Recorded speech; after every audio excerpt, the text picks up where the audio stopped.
नमस्कार, मैं हूं आपके साथ विभा उपाध्याय। देश में कोरोना मरीजों की संख्या भले ही कम हो रही हो, लेकिन कोरोना की दूसरी लहर ने मौत के आंकड़े को बढ़ा दिया है। तो वहीं लोगों में इस वक्त डर बैठा हुआ है। ये जानलेवा महामारी अब कहर बन चुकी है। हालांकि इस महामारी को हराना मुश्किल नहीं है। थोड़ी सी सतर्कता और जानकारी से इसे आप पूरी तरह से खत्म कर सकते हैं। इस जानकारी और उपाय को आप तक पहुंचाने के लिए न्यूज़ 18 लेकर आया है खास कार्यक्रम हेलो डॉक्टर। हेलो डॉक्टर कार्यक्रम के जरिए आप एक्सपर्ट डॉक्टर से जुड़ सकते हैं। उनसे अपने सवाल पूछकर न सिर्फ अपनी शंकाओं को आप दूर कर सकते हैं, बल्कि तमाम उपाय जानकर आप अपनी परेशानी से मुक्त हो सकते हैं, कोरोना को मात दे सकते हैं।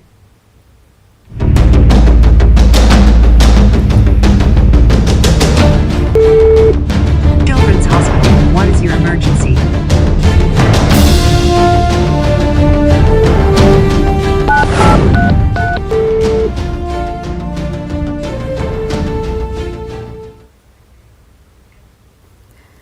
तो बिल्कुल आज की इस चर्चा में हमारे साथ गेस्ट पैनलिस्ट हैं और इस गेस्ट पैनलिस्ट के जरिए हम आप तक वो महत्वपूर्ण जानकारी हम पहुंचाने की कोशिश करते हैं जिन्हें सही वक्त पर जानना और सही जानकारी के साथ जानना बेहद जरूरी है।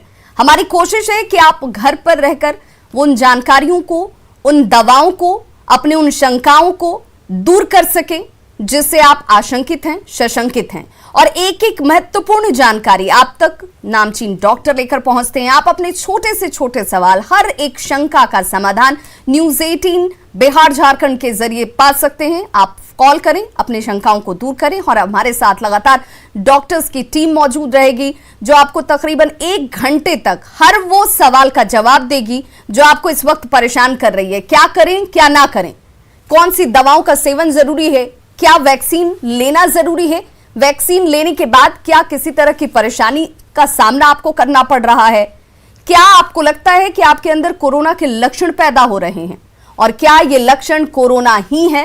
इन तमाम सवालों को लेकर जब आप हमारे साथ इस कार्यक्रम में जुड़ते हैं तो आपको जाने माने डॉक्टर सही जानकारी देते हैं। सबसे बड़ी समस्या इस वक्त यही है, गांव देहात में रहने वाले लोगों को ये जानकारी ही नहीं कि आखिर वो वैक्सीन लेकर कैसे कोरोना को मात दे सकते हैं।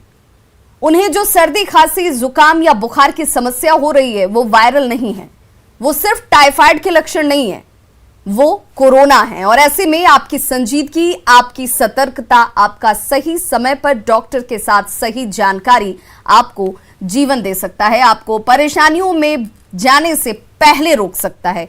हमारे साथ एम्स की पैथोलॉजिस्ट नेहा जुड़ चुकी हैं। मैम, आपका बहुत बहुत स्वागत है न्यूज़ 18 बिहार झारखंड पर। थैंक यू मैम, मेरा सबसे पहले सवाल ये कि इस वक्त चूंकि बार बार लोगों के मन में अब इस तरह की शंकाएं आ रही हैं कि हम अगर कोरोना से संक्रमित हो गए, हमने उन दवाइयों को भी ले लिया जो कि इस वक्त बहुत तरीके से बताया भी जा रहा है, इसके बावजूद क्या हम दोबारा भी संक्रमित हो सकते हैं? वैसे लोगों को आप क्या सलाह देंगे? डेफिनेटली ये क्वेश्चन ना आज के मन में, सबके मन में ये आ रहा है कि सपोज एक पर्सन कोरोना से इन्फेक्टेड हो गया, ठीक हो गया, क्या इसके दोबारा चांसेस हैं? तो सबसे पहले कि कोई भी वैक्सीन या इन्फेक्शन हम अगर हमारे अंदर जाता है तो उसके साथ ही हमारे बॉडी में एंटीबॉडी कैपेसिटी वो जनरेट होती है जो कि हमें वो उस बीमारी से निजात देती है। और नेक्स्ट कि इसके साथ ही कि उस बीमारी से निजात देने के बाद कुछ समय तक इसका प्रेजेंस जो है ये हमें बताता है कि हमें कब तक इससे इन्फेक्शंस से हम बचे रहेंगे। अगर ये लेवल, कुछ सर्टन लेवल जो रिस्पांस हमारे बॉडी में, अगर इसका रिस्पांस कम होता है या ज़्यादा होता है जी, तो इसके मुताबिक हमारी जो बचने की क्षमता है हमारी बॉडी में वो कामयाब रहती है।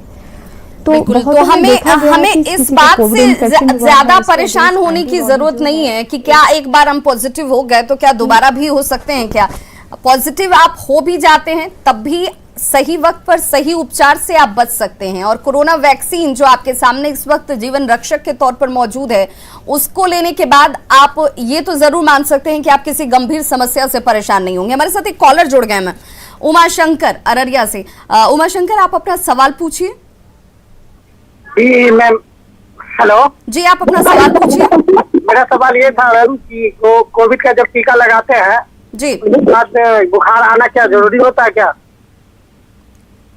डॉक्टर नेहा सिंह। सब ऐसा नहीं होता है कि, हाँ बिल्कुल, सबों में ऐसा नहीं होता है कि आपने ये वैक्सीन लिया है और आपको फीवर आ जाएगा। कुछ ऐसे पर्सन होते हैं कि जिनको इसका रिस्पांस होता है, उनको 1 दिन या 2 दिन सामान्य फीवर आता है, पर देखा जा रहा है कि वैक्सीन का ये एक रिस्पांस है कि आपने एक उचित वैक्सीन लिया है, वो आपके बॉडी में इंसर्ट हुआ है और वो आपके अगेंस्ट एक ऐसे काम कर रहा है कि वो प्रतिरोध क्षमता काम करने की उसने विकसित कर रहे हैं। तो इसीलिए फीवर आना एक अच्छा प्रमाण है कि आपका वैक्सीन आपके ऊपर काम कर रहा है। तो मैम, फिर दूसरी तरफ सवाल ये उठता है कि जिन लोगों को फीवर नहीं आ रही है, क्या वो ये समझे कि क्या हमें जो वैक्सीन लगी वो सही से काम नहीं कर रही? इसका जो है ना कि वैक्सीन का बस एक सर्टन रिस्पांस नहीं है कि फीवर आ गया है तो आप वैक्सीन काम कर रहा है। मलेज, खराश, ये जो वैक्सीन लगने के बाद 1 से 2 या 3-4 दिन तक इसके सिम्टम्स होते हैं, जो कि ना कि फिर 4 दिन के बाद ये खुद ब खुद ये समाप्त हो जाते हैं। डॉक्टर नेहा, बहुत सारी चीजें ऐसी भी सामने आ रही हैं कि जो लक्षण कोरोना संक्रमित होने वाले लोगों में नजर आते हैं शुरुआती लक्षणों के तौर पर, जिनमें बुखार, बॉडी एक, हेडेक या फिर खराश वाली समस्या, ये सब सिम्टम्स आपको वैक्सीन लगने के बाद भी दिख सकते हैं। इससे बहुत ज्यादा घबराने की जरूरत नहीं है, पैनिक होने की जरूरत नहीं है।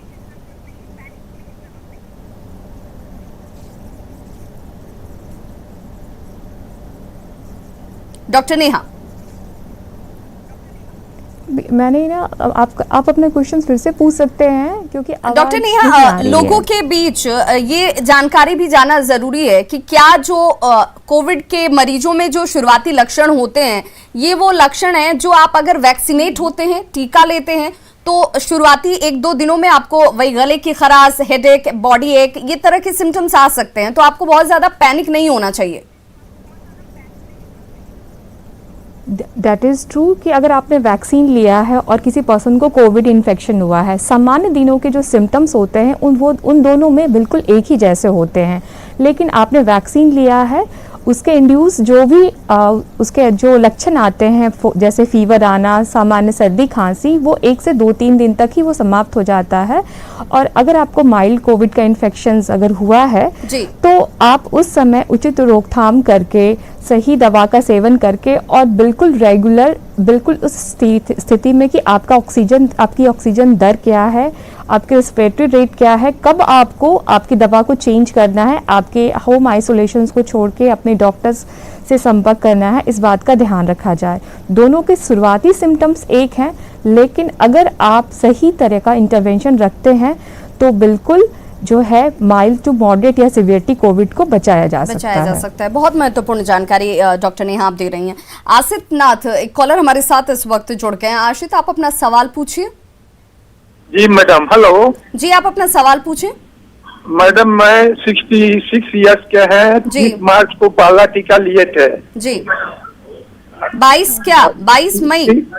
नहीं, 30 मार्च को लिए थे मैं पहला टीका, कोविशील्ड। 30 मार्च? नहीं, 30 मार्च जी। हाँ, तो उसके बाद हमको 15 अप्रैल को हो गया कोरोना। जी, 15 मार्च को मैडम हमको कोरोना हो गया पॉजिटिव। और उसके बाद हम अब ठीक हो गए हैं, नेगेटिव हो गए हैं। हम पेस मेकर हार्ट में लगा हुआ है। दूसरा टीका हम कोविशील्ड का जी कितना दिन पर ले सकते हैं मैडम? डॉक्टर नेहा सिंह, हालांकि अभी तो कोविशील्ड को लेकर के नई गाइडलाइंस आ गई है। हाँ, लेकिन यहाँ बिल्कुल अभी जिस तरह की, जैसे कि आपने 31 मार्च को पहला टीका लिया और आपको 15 अप्रैल में कोविड का इन्फेक्शन हुआ और अभी आप नेगेटिव हो गए हैं, तो जब अभी आपकी बॉडी में जो है एंटीबॉडी बन चुका है, बिल्कुल अगर अगर आप जब ठीक होने के 28 दिन से 3 वीक का गैप रखते हैं, उसके बाद आपको सेकेंड जो है टीका लेना है। अगर ये टीका आप ना भी लें तो भी आप बच सकते हैं, क्योंकि आपके बॉडी में एंटीबॉडी की जो क्षमता है वो ये बन चुकी है। अगर आप टीका लेते हैं तो ये आपके बॉडी में आपके इम्यून सिस्टम को और भी स्ट्रॉन्ग करेगा और कुछ लंबे समय तक आप जो है आपके अंदर फाइटिंग कैपेसिटी जनरेट होगी। तो 28 दिन के बाद से लेकर 3 वीक्स के बाद का समय ही जो है आपको सेकेंड टीका के लिए ज़रूरी है।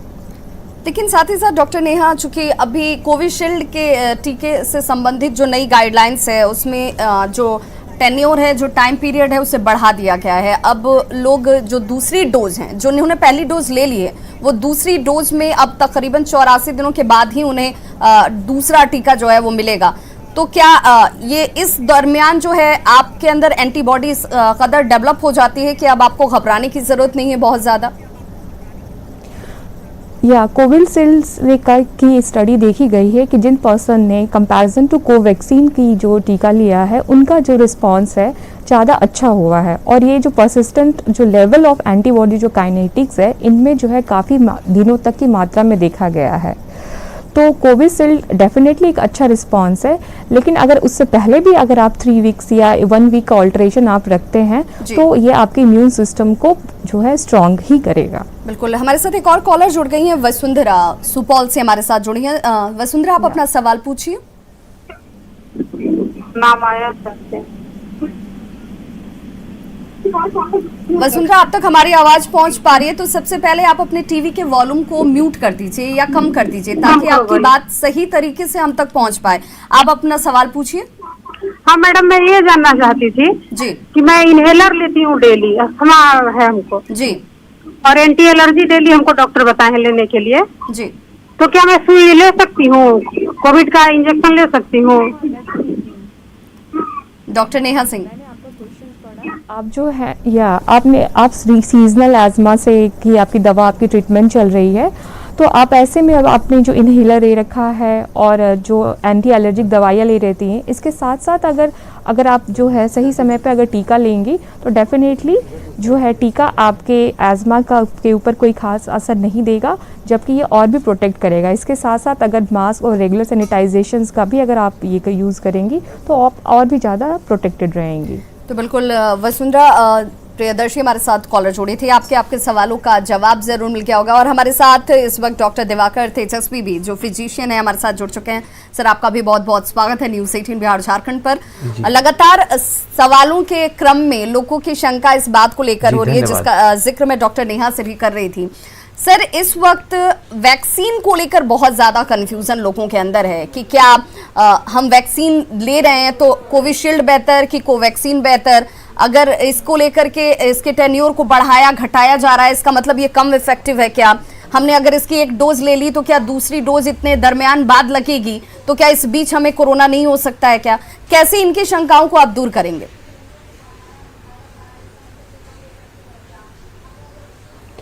देखिए, शंका होना वाजिब है, क्योंकि बहुत बार बहुत ऑल्टरेशन अगर समय के ड्यूरेशन में, बहुत कम समय के अंतराल में इतनी बार अगर परिवर्तन होती है तो लोगों के मन में शंका होती है। लेकिन लैंसेट और जो डेटा आए हैं एस्ट्राजेनेका का, जो कोविशील्ड को बनाया है, उन्होंने पहले ही एक बार की स्टडी में जो प्रकाशित हुई थी, जो पीयर रिव्यूड जर्नल में भी, उसमें देखा गया था कि 3 महीने के अंतराल में इसके एंटीबॉडी की टाइटर बहुत हाई रहती है। तो ऐसी स्थिति में जो यूके में भी जो कोविशील्ड का एक जो मेन बेस जो पड़ रहा है लोगों को, उसमें 3 महीने का ड्यूरेशन उन लोगों ने शुरू से ही रखा था।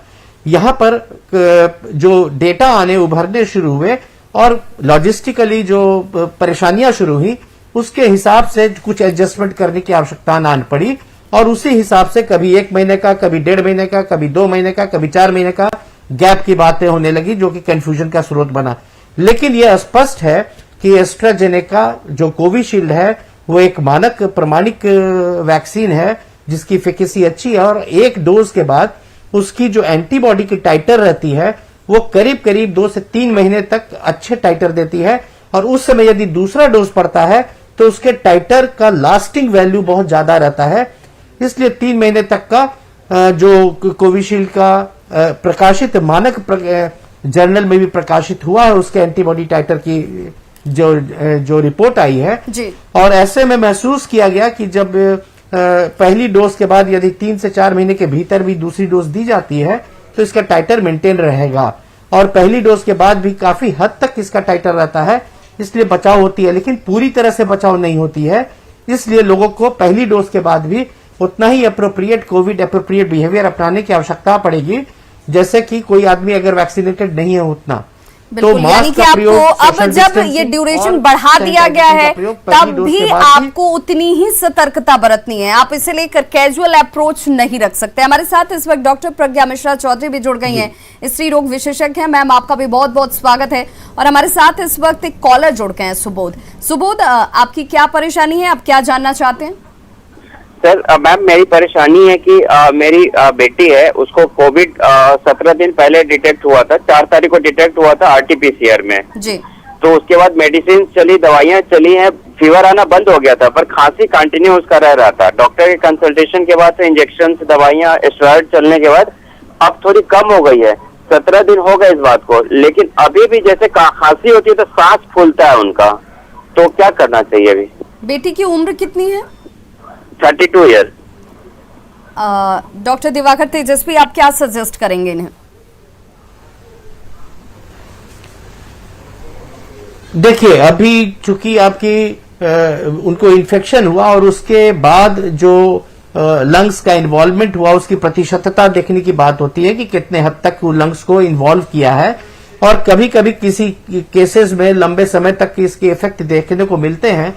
लेकिन हमारी समझ से यदि खांसी की और हफनी की जो इंटेंसिटी है, फ्रीक्वेंसी अगर पहले से घटती जा रही है तो ये बेटर संकेत है और कुछ समय लगता है जब तक कि लंग्स पूरी तरह से नॉर्मलाइज हो। इस बीच में आप कांस्टेंट मॉनिटरिंग में रखें, ऑक्सीजन का सैचुरेशन देखते रहें, अनुलोम विलोम धीरे धीरे करते रहें और अगर आपकी जो इन्फ्लेमेटरी मार्कर है उसकी जांच डॉक्टर आपके करा रहे होंगे, सी रिएक्टिव प्रोटीन कही जाती है या डी डाइमर जो कोगुलोपैथी के लिए जांच होती है, कि अगर उसमें कमी आती जा रही है धीरे धीरे तो घबराने की आवश्यकता नहीं है, वो आप पूरी तरह स्वस्थ हो जाएंगी। 3 से 4 महीने के अंदर में भी आराम हो जाएगा उनको, लेकिन अनुलोम विलोम और चिकित्सीय देखरेख में रहना जरूरी होगा। डॉक्टर तेजस्वी, जिसका जिक्र आप कर रहे हैं कि डी डाइमर जैसे टेस्ट हैं या फिर एक और 2 टेस्ट जिनका जिक्र आपने मेडिकली प्रोफेशनली जो किया है, ये एक साधारण आदमी कितने दिनों पर कराए? अगर उसे इस तरह की समस्या है तो वो कितने दिनों पर जाकर इसे करा सकता है ताकि वो डॉक्टर तक पहुंचे, इस रिपोर्ट को दिखाए,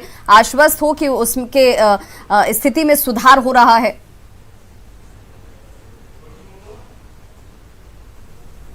देखिए, 80% लोग सामान्य स्थिति से निकल जाते हैं, हल्की खांसी बुखार सामान्य स्थिति की रहती है, लेकिन जो 15 से 20% लोग होते हैं उनमें खांसी बढ़ती है। यदि आपकी खांसी लगातार बढ़ती जा रही है 1 हफ्ता 10 दिन के बाद भी, यदि आपकी बुखार नहीं टूट रही है या एक बार बुखार आई और 10 दिन के बाद फिर से बुखार आती है, 1 हफ्ते के बाद पुनः बुखार आती है और आपको कमजोरी लगने लगती है, ऑक्सीजन सैचुरेशन नीचे होने लगता है 94 से कम, उस समय आपको ये दोनों टेस्ट कराने की आवश्यकता होती है।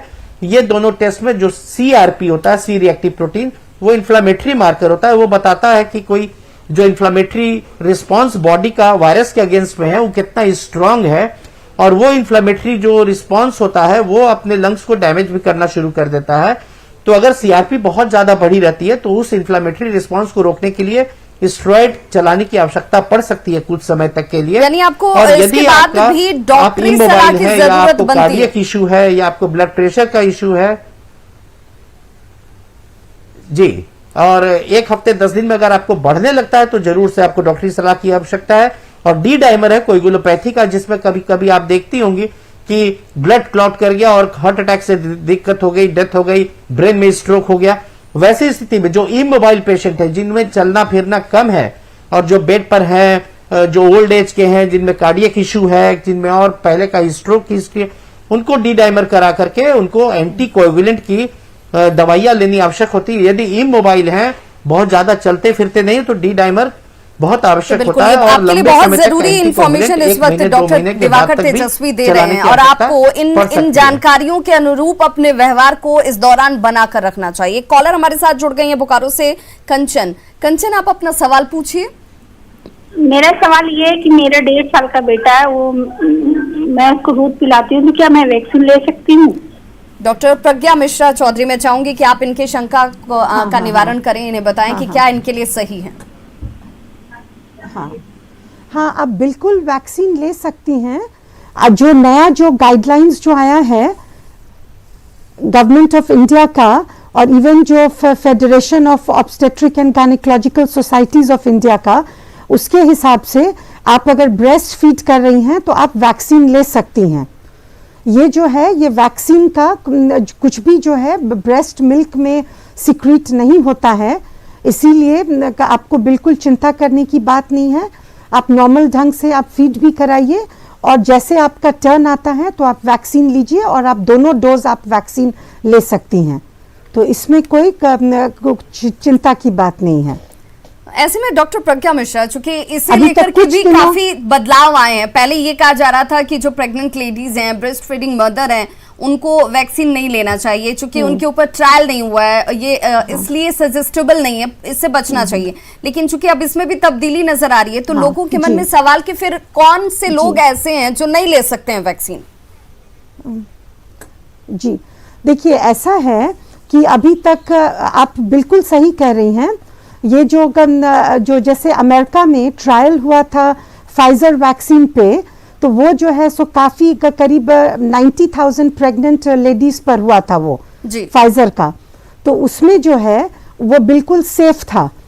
लेकिन ऐसा हुआ कि जब वो कोविशील्ड में वो लोग देखे कि नहीं, कि कुछ पेशेंट्स, जो कि नंबर बहुत ही कम था, 79 पेशेंट्स में, वो देखे कि कुछ थ्रोम्बोजेनिक एपिसोड्स हो गया जी। लेकिन उनका कहना था कि ये इंसिडेंस बहुत ही कम था। वो करीब मतलब वो जो परसेंटेज था वो बहुत ही लो था। ये इसलिए थ्रोम्बोजेनिक इवेंट जो है ये इडियोसिंक्रेटिक रिएक्शन था, वो पर्टिकुलर किसी पेशेंट में ऐसा हो सकता है, न कि वैक्सीन के कारण। मतलब वो तो रेयरेस्ट इसलिए ऑफ द जो है रेयर हो तो सकते आपको- हैं, एक दो लोगों में एक्सेप्शनली इस तरह की चीजें आ सकती हैं, लेकिन जनरली लोग ये ले सकती हैं। ब्रेस्ट फीडिंग मदर्स भी इसे ले सकती हैं, उनके लिए ये प्रिस्क्राइब्ड है, सजेस्टेबल है। हमारे साथ एक कॉलर जुड़ गए हैं धनबाद और से, जो latest- गिरीश नंदन। गिरीश, आप अपना सवाल पूछिए। हाँ जी जी, डॉक्टर साहब नमस्कार। नमस्कार, आप अपना सवाल पूछिए। जी, ऐसा है कि 31 मार्च को हमने कोविशील्ड का फर्स्ट डोज लिया था। जी। उसके बाद हमको बोला गया था कि 45 दिन के बाद आप आइएगा, सेकंड डोज मिलेगा। जी। और हमको पेस मेकर भी लगा हुआ है, ऐसे हमको कोई परेशानी नहीं है, नो कोविड कुछ नहीं है। तो हमरा अब तो ये बढ़ गया है डेट, तो मैं क्या करूं? 45 दिन के बाद वाला वो जो अगला भी जो 12 हफ्ता या क्या बोलते हैं, उसमें हमको जाना पड़ेगा लगाने, या पहले हम बीच में लगा लें? क्योंकि 45 दिन मेरा पूर गया 15 तारीख को। डॉक्टर दिवाकर तेजस्वी, सिमिलर क्वेश्चंस अभी बहुत सारे लोगों के आ रहे हैं, क्योंकि उन लोगों के सेकंड डोज का टर्म आ गया, जो टाइम पीरियड दिए गए थे, अलॉट किया गया था, वो पीरियड आ गई। लेकिन इस बीच तब्दीलियां चूंकि नियमों में की गई हैं, कोविशील्ड को लेकर स्पेशली लोगों के सवाल आ रहे हैं, क्या सजेस्ट करेंगे आप?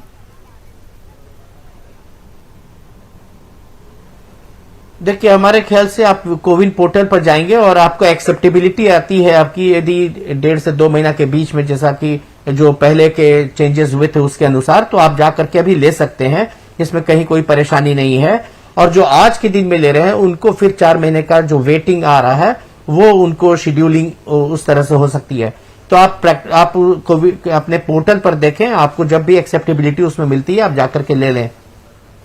Doctor Diwakar Tejashwi, general public point of view से लोगों के मन में ये सवाल उठ सकता है कि क्या ये जो टर्म्स कंडीशन अभी लगाए गए हैं, जो नया टाइम पीरियड अभी बताया जा रहा है, ये क्या अभी से पहली डोज लेने वालों के ऊपर एप्लीकेबल है, या जिन्होंने पहले से डोज ले रखी है, जिनके 42 से लेकर के 56 दिन का जो टेन्योर दिया गया था वो पूरा होने को है, उनके ऊपर भी उतनी ही एप्लीकेबल है? या अगर आपको अवेलेबिलिटी मिलती है तो आप ले लीजिए, नहीं मिलती है तो फिर आप इंतजार कीजिए?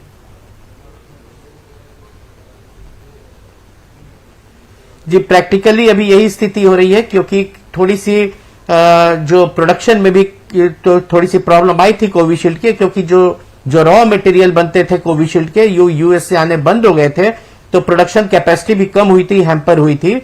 तो जैसे जैसे प्रोडक्शन कैपेसिटी बढ़ती जा रही है और आपको अगर समय मिलता है, अगर आपका समय पूरा हो गया है फर्स्ट डोज के अनुरूप, तो आप अगर आपको एक्सेप्टेबिलिटी मिलती है कोविन पोर्टल पर तो आप जाकर के ले सकते हैं। जो नए लोग हैं निश्चित तौर पे उनको 4 महीने के बाद उनका पोर्टल का नंबर आएगा, जैसे जो पोर्टल ऑटोमेटिकली उसमें जो सेकेंड डोज का रिशेड्यूलिंग करेगा उसमें होगा। और ये भी बात है, आपको घबराने की कोई आवश्यकता नहीं है, क्योंकि ये भी देखा जा रहा है, अभी तक पूरी तरह से स्टडी नहीं हुई है कि आपकी 2 डोज के बाद जो टाइटर बनेगा, एंटीबॉडी बनेगी, प्रोटेक्टिव वैल्यू देगा, वो कितने दिनों तक देगा। सामान्यतः यह परिकल्पना की जा रही है, अभी तक के जितनी डेटा आए हैं उसमें यह महसूस किया जा रहा है कि साल भर पर बूस्टर डोज लेने की आवश्यकता पड़ेगी ही पड़ेगी, और उसमें भी नए वेरिएंट्स को इनकॉर्पोरेट करने की आवश्यकता पड़ेगी ही पड़ेगी। तो इसलिए आपको कोई घबराने की आवश्यकता घबराने नहीं है। की जरूरत आप नहीं सभी है। लोग डॉक्टरी अपने सलाह टाइम लेते पर रहिए, जानकारी के अनुरूप अपने व्यवहार को रखिए। हमारे साथ एक कॉलर जुड़ के हैं अररिया से, पंकज आप अपना सवाल पूछ सकते हैं। हेलो, आप अपना सवाल पूछिए पंकज। जी नमस्ते। बोल रहे थे कि मेरी वाइफ का डिलीवरी हुए आज 1 महीना हो गया है जी, और ये क्या कोविड का सुई ले सकती हैं, वैक्सीन ले सकती हैं? डॉक्टर प्रज्ञा मिश्रा आप क्या सजेस्ट करेंगे, क्योंकि अभी जस्ट 1 महीने हुए हैं इनकी वाइफ को डिलीवरी हुए। नहीं, वो बिल्कुल ले सकती हैं। इनफैक्ट जो है सो प्रोटेक्ट करना है अपने आप को कोविड-19 से, क्योंकि अगर नहीं वैक्सीन लेती हैं और अगर कोविड-19 का इन्फेक्शन होता है तो उससे उनको ज़्यादा खतरा हो सकता है। और जैसा कि अभी मैंने इसके पहले एक कॉलर को बताया कि जो लेटेस्ट जो गाइडलाइंस है उसके हिसाब से प्रेग्नेंट वुमेन जो हैं वो ले सकती हैं कोवैक्सीन या कोविशील्ड। इसलिए आप उस बात को लेकर के चिंता मत करिए। अगर 1 महीना हो गया है डिलीवरी का तो आप दिलवा दीजिए अपनी वाइफ को। बिल्कुल, तो आप जरूर अपनी वाइफ को वैक्सीन दिलवाएं, बिल्कुल सुरक्षित है, घबराने की कोई जरूरत नहीं। इनफैक्ट वो ज्यादा और इससे सुरक्षित होंगी। बेगूसराय से हमारे साथ एक और मैं ये कहना चाहूंगी जी एक चीज और, क्योंकि आप देखिए ये जो है ये लाइव वैक्सीन नहीं है, ये कोविशील्ड का वैक्सीन या कोवैक्सीन ये सब लाइव वैक्सीन नहीं है। और आप जैसे हम लोग प्रेगनेंसी में इन्फ्लुएंजा वैक्सीन भी देते हैं और भी बहुत सारे वैक्सीन देते हैं, तो उनका भी कोई साइड इफेक्ट्स अभी तक नहीं देखा गया है। इसीलिए ये मन में लोगों को शंका उठ रहा है, चूंकि ये नया वैक्सीन है, पर ऐसे जो है सो अभी तक जितना भी ट्रायल हुआ है उसमें जो है सो इसमें सेफ माना गया है। बिल्कुल ट्रायल के अनुरूप ये बिल्कुल सेफ है और इसीलिए अब ये सजेस्टेबल है। डॉक्टरी सलाह भी ये कहती है कि आपको जरूर लेना चाहिए और आप अपने को भी सुरक्षित करें, क्योंकि आपके ऊपर जिम्मेदारी सिर्फ आपके खुद के लिए नहीं है, परिवार के लिए है, एक मासूम जान के लिए भी है। हमारे साथ एक कॉलर इस वक्त जुड़ गए हैं बेगूसराय से, राहुल आप अपना सवाल पूछिए। गुड मॉर्निंग सर, हम सर बोल रहे थे 27 तारीख को हमको बुखार आया था, तो हम गए थे समस्तीपुर डॉक्टर से चेकअप करवाने, तो हमको ब्लड में टाइफाइड निकला था, तो हम 6 तारीख तक दवाई खाए, उसके बाद आप दवाई छोड़ दिए था, अभी ठीक है, तो क्या हम वैक्सीन ले सकते हैं? डॉक्टर नेहा सिंह, मैं आपसे चाहूंगी कि आप इनके समस्या का समाधान करें। हाँ, डेफिनेटली आपने क्या RT-PCR की जांच करी थी या आप टाइफाइड की जांच करी थी? सबसे पहले इस बात का कंफर्मेशन आप करिए। अगर आप टाइफाइड से मुक्त ठीक हो चुके हैं, बिल्कुल अगर स्वस्थ हो चुके हैं, तो फिलहाल के 3 वीक्स का गैप आप रखिए। 3 वीक्स के गैप के बाद आप जो है अपने रजिस्ट्रेशन के अकॉर्डिंग वैक्सीन ले सकते हैं। डॉक्टर नेहा, लेकिन इस वक्त चूंकि बार बार हम इस तरह की रिपोर्टिंग में खबरें भी दिखा रहे हैं कि गांव देहात इंटीरियर इलाकों में लोगों को जानकारी नहीं है, या फिर जो लोकल स्तर पर जिन डॉक्टरों की उपलब्धता है वो अमूमन लोगों को अगर बुखार, सर्दी, खांसी इस तरह के कॉम्प्लिकेशंस या समस्या है तो उसे टाइफाइड बताकर उसका ट्रीटमेंट कर रहे हैं। तो क्या इस बात को लेकर के भी हमें सचेत रहने की जरूरत है? इस सवाल का जवाब लूंगी, उससे पहले कॉलर हमारे साथ जुड़ गए सिवान से राकेश कुमार। राकेश आप अपना सवाल पूछिए। हमको आर्केटेरिया हो जा रहा है, आर्केटेरिया शरीर पे जो है चकता हो जाता है, क्या हम वैक्सीन ले सकते हैं? डॉक्टर नेहा सिंह क्या सजेस्ट करेंगे? देखिए जैसे अर्टिकेरिया जो है ये खुजली की बीमारी कहते हैं, एलर्जिक होता है, एटोपिक रिस्पांस बॉडी में होता है जो कि फैमिलियल चलता है, और या तो कभी सन रेज, काफ़ी धूप में ज़्यादा काम करने से, और या तो गर्म पानी या ठंडा पानी, इन सब के संपर्क में आने से ये जनरली होता है। तो वैसे में आपको एंटी एलर्जिक ट्रीटमेंट आप ले रहे हैं तो वो आप बिल्कुल सबसाइड कर जाएगा। वैक्सीन से बिल्कुल ना डरे, वैक्सीन इसके लिए बिल्कुल बाधित नहीं है कि अर्टिकेरिया का प्रॉब्लम आपको वैक्सीन लेने में प्रॉब्लम करेगा, आप आराम से वैक्सीन ले सकते हैं। बिल्कुल, तो देखिए इस वक्त जान बचाने के लिए, संक्रमण को रोकने के लिए, इसके चेन को तोड़ने के लिए और देश की सुरक्षा के लिए भी कहिए, आर्थिक रूप में हमारी मजबूती के लिए भी सबसे अगर कोई कारगर तरीका है तो वो है वैक्सीनेशन। वैक्सीनेशन का हिस्सा जरूर बने, अपने आसपास के लोगों को इसे लेकर सजेस्ट और जागरूक करें। इसे लेकर कोरोना प्रोटोकॉल का पालन आपको अभी भी और वैक्सीनेट होने के बाद भी अपने व्यवहार में शामिल रखना है। हमारे साथ एक कॉलर जुड़ गए हैं पटना से, रंजीत। रंजीत, आप अपना सवाल पूछिए। हाँ मैडम, मेरा ये सवाल है, मेरी पत्नी का हीमोग्लोबिन 55% है, 55% जी, तो क्या ऐसी स्थिति में हम उन्हें वैक्सीन दिला सकते हैं? डॉक्टर प्रज्ञा मिश्रा, मैं चाहूंगी आप इन्हें सजेस्ट करें कि क्या करना चाहिए। हाँ, देखिए अगर खून की कमी है तो वो कॉन्ट्राइंडिकेशन नहीं है कि आप वैक्सीन नहीं ले सकते हैं। आप वैक्सीन ले सकते हैं, पर ऐसे जो है सो आप उनको आयरन की गोलियां वगैरह सब शुरू कर दीजिए देना। क्योंकि क्या है ना, क्योंकि अगर मान लीजिए कि अनीमिया जो है इन इटसेल्फ एक कोमॉर्बिडिटी माना जाता है कोविड-19 कोरोना के लिए। अगर मान लीजिए कि कोई अनीमिया से ग्रसित है और उसको अगर कोविड-19 हो जाता है तो वो उसमें ज्यादा सीरियस कॉम्प्लिकेशंस होने का डर है।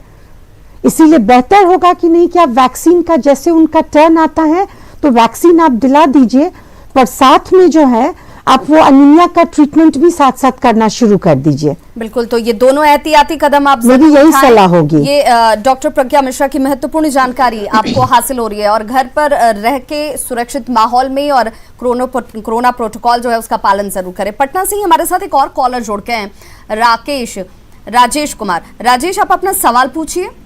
मेरा सवाल विवाह मैम, दो डॉक्टर से, डॉक्टर नेहा सिंह और डॉक्टर प्रज्ञा से। पहले मैं नेहा सिंह से अपना सवाल पूछना चाहता हूँ।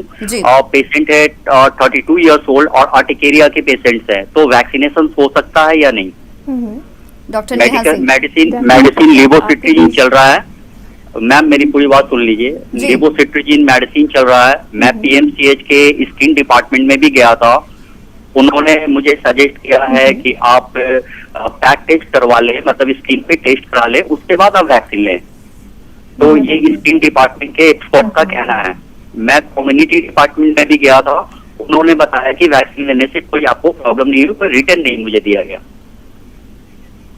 डॉक्टर नेहा सिंह, चूंकि आपसे ही है जवाब चाहते हैं। अर्टिकेरिया प्रॉब्लम मैंने अभी भी बेसिकली अभी जस्ट मैंने एक अन्य कॉलर को इसका आंसर किया था। तो urticaria is not a contraindications कि आप वैक्सीन नहीं ले। पैच टेस्ट वो हाइपर सेंसिटिविटी के लिए वो देखना चाह रहे हैं कि आपको क्या क्या चीज़ से हाइपर सेंसिटिविटी है, उस चीज़ का जो है इसके डायग्नोसिस में, अर्टिकेरिया के डायग्नोसिस में इसमें सहयोग मिलेगा। और अर्टिकेरिया जैसे बीमारी, जैसे कि इसमें एंटी एलर्जिक दवाइयाँ आपको चल रही है, आपने लेवोसिट्रिजिन बताया है, या अन्य कोई भी अगर दवा डॉक्टर्स को लगेगा तो आपको ऐड कर सकते हैं। लेकिन वैक्सीन और अर्टिकेरिया में दोनों में कोई भी संबंध नहीं है कि अगर आपको अर्टिकेरिया है तो वैक्सीन इसको प्रभावित करेगा, ऐसा बिल्कुल नहीं है। आप अपना अर्टिकेरिया की ट्रीटमेंट को कंटिन्यू रखते हुए वैक्सीन आप ले सकते हैं। बिल्कुल राजेश, चूंकि आप डॉक्टर प्रज्ञा मिश्रा से भी अपने सवाल का जवाब चाह रहे थे, आपका दूसरा सवाल क्या है? मेरा दूसरा सवाल है डॉक्टर प्रज्ञा से। एक बच्ची है हमारे घर में, age 14 years old, but periods के टाइम में काफी वन डे के लिए काफी वोमिटिंग आती है और पेट में स्मॉटेज में काफी पेन होता है, जो वन डे के लिए ही रहता है। तो ये सिलसिला काफी दिनों से चल रहा है, जब से पीरियड्स ऑन हुआ है। एक दिन के लिए काफी ज्यादा पेन होता है, जिसके कारण एक बार बेहोश भी हो गई। डॉक्टर प्रज्ञा मिश्रा। हाँ, तो देखिए ये जो है ये बहुत ही आम कंप्लेंट है, उसको हम लोग प्राइमरी डिस्मेनोरिया बोलते हैं, कि बस एक पीरियड आने पर एक दिन के लिए जैसे कि बहुत ज्यादा पेट में दर्द होना या वॉमिटिंग, कुछ लोगों को डायरिया भी होता है, तो इस तरह का कंप्लेंट्स। अभी जो है सो आप उसको सिंपल जो हम लोग पेन किलर्स बोलते हैं, non steroidal anti inflammatory drugs, वो आप दे सकते हैं, जैसे कि मेफेनामिक एसिड है या नेप्रोक्सन है, वो सब अभी आप दे सकते हैं उसको पीरियड्स के टाइम में।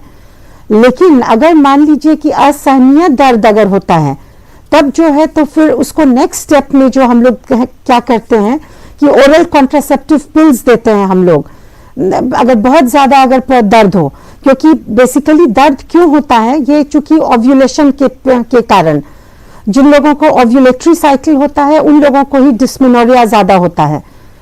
तो ऐसे में जो है अगर हम लोग अगर ओव्यूलेशन को सप्रेस करते हैं ओरल कॉन्ट्रासेप्टिव पिल दे करके, तो हम लोग ये डिस्मेनोरिया का प्रॉब्लम हम लोग उसको कम कर सकते हैं। उसके लिए आपको जो है सो किसी गायनेकोलॉजिस्ट की सलाह लेनी होगी, जो कि उसको 6 महीने या 1 साल के लिए ओसी पिल्स पर डाल देंगी। लेकिन शुरू में जो है सो आप पेन किलर्स का उपयोग कर सकते हैं। बिल्कुल, तो ये जानकारी आपके बहुत काम आएगी उम्मीद करते हैं, और बहुत महत्वपूर्ण जानकारी हमारे डॉक्टर पैनलिस्ट लगातार देते हुए। अशोक कुमार हमारे साथ एक कॉलर जुड़ के हैं कटिहार से। अशोक, आप अपना सवाल पूछिए। मैम, मैं कोविशील्ड का पहला डोज 20 अप्रैल को लिया था जी, तो मैम सेकंड डोज कब मिलेगा, ये कब लेना चाहिए? इस सवाल का जवाब लगातार हमारे जो डॉक्टर दिवाकर तेजस्वी हैं बार बार दे रहे हैं, लेकिन मैं चाहूंगी कि चूंकि डॉक्टर के लिहाज से अगर जब जवाब दिया जाता है तो लोगों को ज्यादा सेटिस्फैक्शन होती है, वो निश्चिंत हो जाते हैं। तो डॉक्टर दिवाकर तेजस्वी, एक बार फिर से आप इन्हें सजेस्ट कर दें कि क्या अभी इस वक्त में उन्हें करना चाहिए।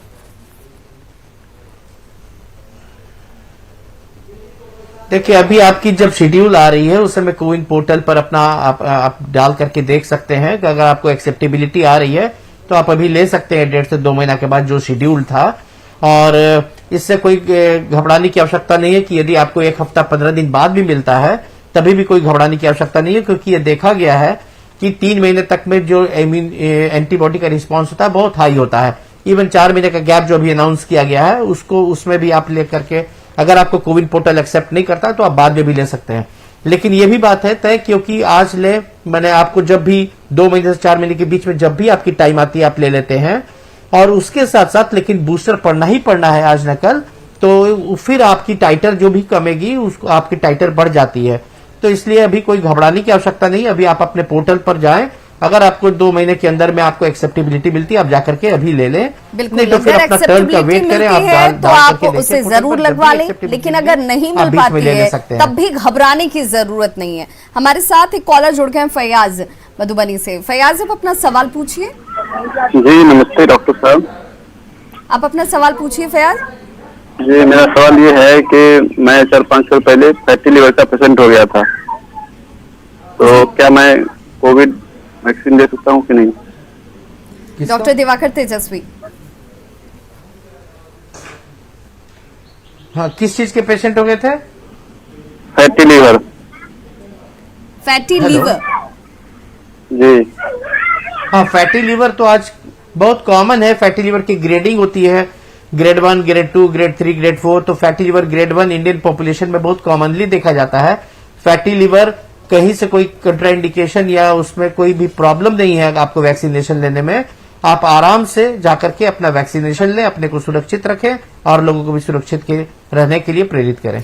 डॉक्टर दिवाकर तेजस्वी, एक और जहन में सवाल उठता है कि बहुत बार कुछ कॉम्प्लिकेशंस वैक्सीन के बाद लोगों के अंदर जो देखे जाते हैं, तो डॉक्टरी सलाह ये कहती है कि हो सकता है कि उन्हें हाई शुगर की परेशानी रही हो, उस वक्त उनका शुगर लेवल बढ़ा हुआ हो या बीपी बहुत ज्यादा हाई हो, उस दौरान थोड़ी कॉम्प्लिकेशंस हो सकती है।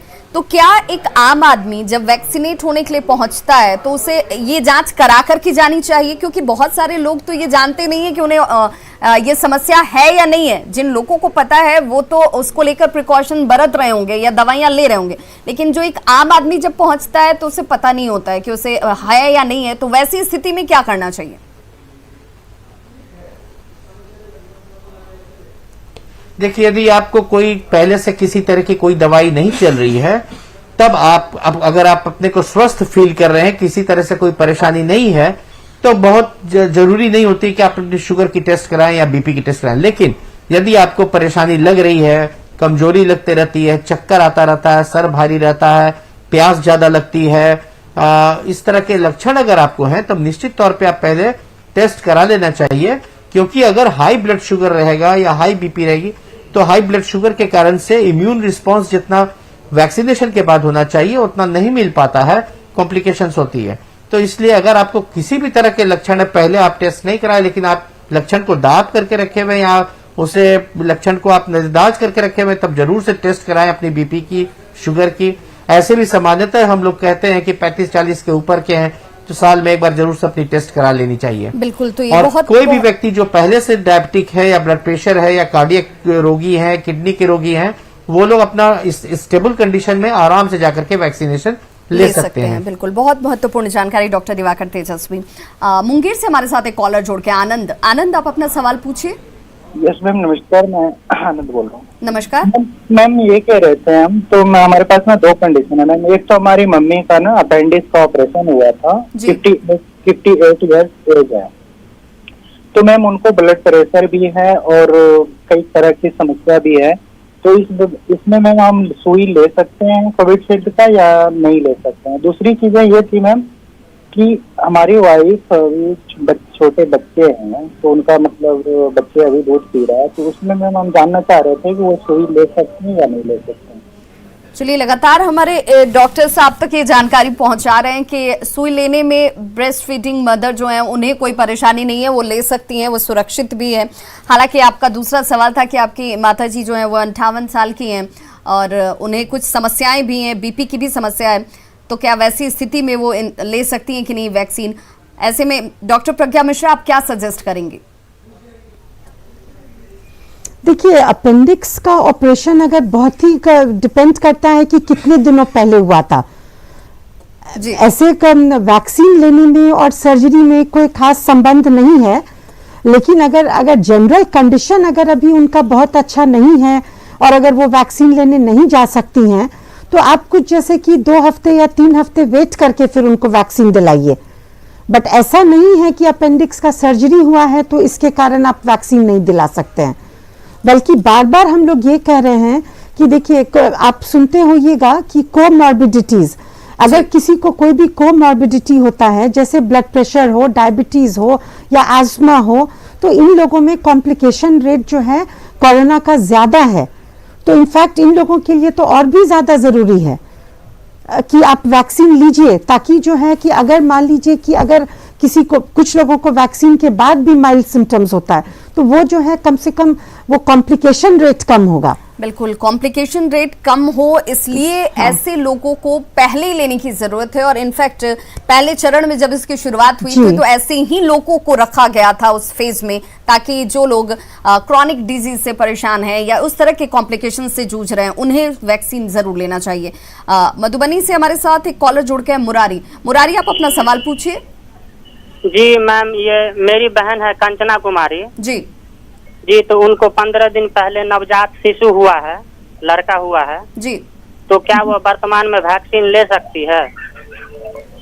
लगातार जानकारी आप सभी तक पहुंचाई जाती हुई डॉक्टर नेहा सिंह, मैं चाहूंगी कि आप इन्हें जरूर बताएं कि ये वैक्सीन दिला सकते हैं अपनी बहन को या नहीं दिला सकते हैं, क्योंकि इनकी चिंता इस बात की है क्योंकि अभी उन्होंने बच्चे को जन्म दिया है, तो क्या वैक्सीनेट हो या नहीं हो? डेफिनेटली, अभी जैसे डॉक्टर प्रज्ञा मैम ने भी बताया कि अगर प्रेग्नेंट लेडी हैं जो ब्रेस्ट फीड करा रही हैं, जो अभी तुरंत डिलीवर्ड करी हैं, और जो भी कोमॉर्बिडिटीज़ है जैसे बीपी, शुगर, हाइपरटेंशन, और जो कैंसर पेशेंट्स हैं, जिनको किडनी प्रॉब्लम है, एज़मा है, तो इन लोगों को कॉम्प्लिकेशन से, कोविड रिलेटेड कॉम्प्लिकेशन से बचाने के लिए ही जो है वैक्सीन इनको लेना ज़रूरी है। और वैक्सीन अगर जो प्रेग्नेंट फीमेल है, अभी जस्ट बच्चे को डिलीवर्ड करी हैं, तो वैक्सीन जो है ब्रेस्ट मिल्क में सिक्रीट नहीं हो रहा है, ऐसा देखा गया है, तो ऐसे में कोई दिक्कत नहीं होगी, मदर को वो कॉम्प्लिकेशन से बचाएगा। बिल्कुल, तो बहुत महत्वपूर्ण जानकारी आप सभी ने डॉक्टर हमारे दर्शकों तक पहुंचाई। और इस वक्त ये बहुत खास हो जाता है क्योंकि आप घर में हैं, घर से बाहर ना निकलें, जरूरत ना हो तो, और डॉक्टरी सलाह अगर आपको घर बैठे मिल रही है तो ये आपके लिए बहुत कारगर साबित होगी। और यही कोशिश न्यूज़ 18 बिहार झारखंड लगातार कर रहा है। बहुत बहुत शुक्रिया आप सभी गेस्ट पैनलिस्ट का हमारे साथ जुड़ने के लिए और इस महत्वपूर्ण जानकारी के लिए। चलते चलते एक बार फिर से हमारा अनुरोध और अपील आपसे यही कि बेवजह घर से बाहर न निकलें, किसी आयोजन में शामिल ना हो सके तो यथासंभव उसे टाल दें, मास्क का इस्तेमाल करें, सोशल डिस्टेंसिंग का पालन करें। जीवन अनमोल है, इसे लेकर अपनी संजीदगी अपने स्तर से जरूर बरतें। बहुत बहुत शुक्रिया। What is your emergency?